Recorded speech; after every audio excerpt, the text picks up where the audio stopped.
Hey guys, Pokemon Ideas 8 here, and today I'm going to go over some base things that you're going to want to put in a deck, or at least what I think you should put in a deck. Trust me, a lot of these things can save you the game. So first off, we're going to start off with draw power. I would suggest rolling any of these things, but your main focus are going to be these two. Or you could roll an N, I just don't have any extra N's lying around, so.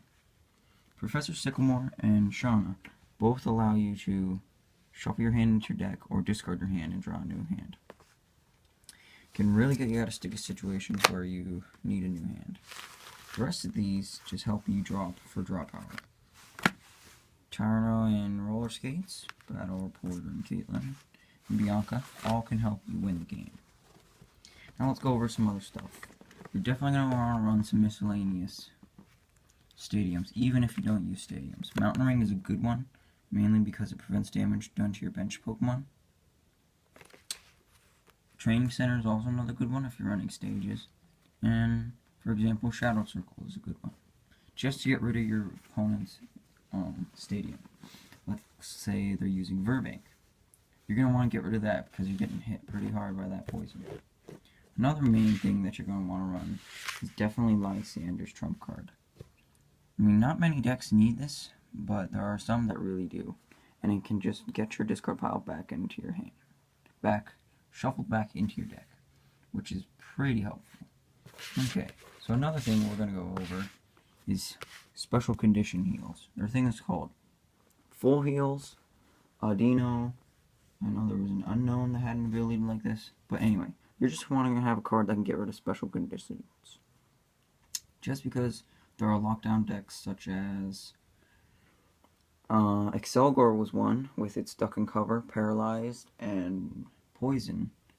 That's tough to get out of, but with double full heal or any of those cards, it's pretty avoidable. Another thing you're gonna want to run is maybe a few Pokemon catchers or Lysanders, just to help you win the game. Something not too big, but you might want it. Okay, another two things. Well, three things, if you have a Tool Scrapper, but I don't. Tool Retrieval. It picks up, thanks to the new set Phantom Forces releasing these Team Flare gears, those can get really irritating. Choose the two Pokemon tools attached to your Pokemon and put them into your hand. That gets rid of those pesky tools. Another thing is Xerosic. Definitely something I suggest running in any deck. Choose a Pokemon tool or special energy card attached to a Pokemon in play, both yours and your opponent's, and discard it. That's pretty good. Now, Startling Megaphone is something you're really going to want to run, because Garbotoxin, Garbodor is a thing. So you're going to want to run that, just to get rid of that from shutting down your abilities. I mean, if you don't use abilities, then hey, you don't need it. Another thing is Versus Seeker, just to get back your draw power cards that are supporters and put them back into your hand. Now another main thing is another type of deck. I've got two switches here. I would suggest running a switch in every single type of deck. At least one. Escape Rope would work, or anything else would work. Basically just so you can get out of things like Team Plasma Snorlax, which I have right here.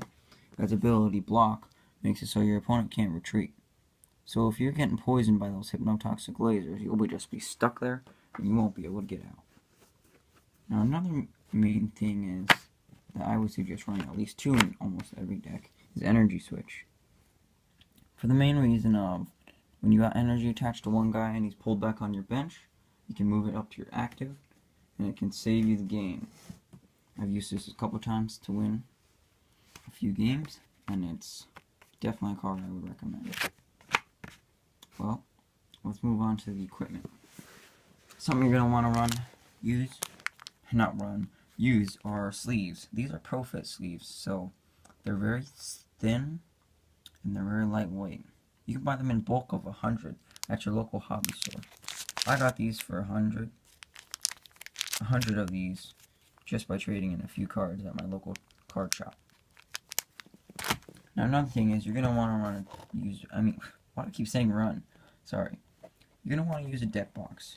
mainly just keep your sleeves intact so that you don't get them ripped up. And pretty much so you can label your name as well. I bought this at my local hobby store for $2. Another reason for using Profit sleeves is so that your cards don't bend and break. For example, let's see here. That's right. Just take a potion. It's really hard to shuffle without using sleeves, but if you do shuffle, sometimes you can shuffle and the corners will eventually just start to peel. Well, that's bad because judges won't let you use them if they are starting to peel. Broken cards, broken sleeves, those are all things that need to be taken care of at a tournament. Make sure all your sleeves are in good condition.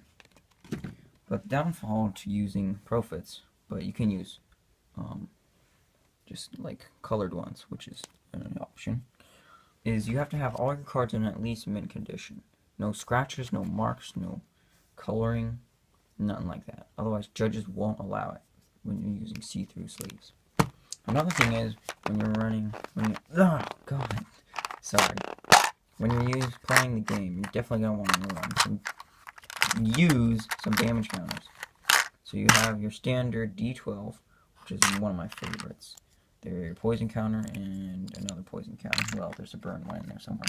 But you're definitely gonna want to have some damage counters, just to keep track of your damage. It's much easier than using these type of damage counters that you get in packs, like theme decks. But yeah, those are some things that are just you're gonna want to run in a deck. Thanks for watching, guys, and I'll have more videos coming to you later.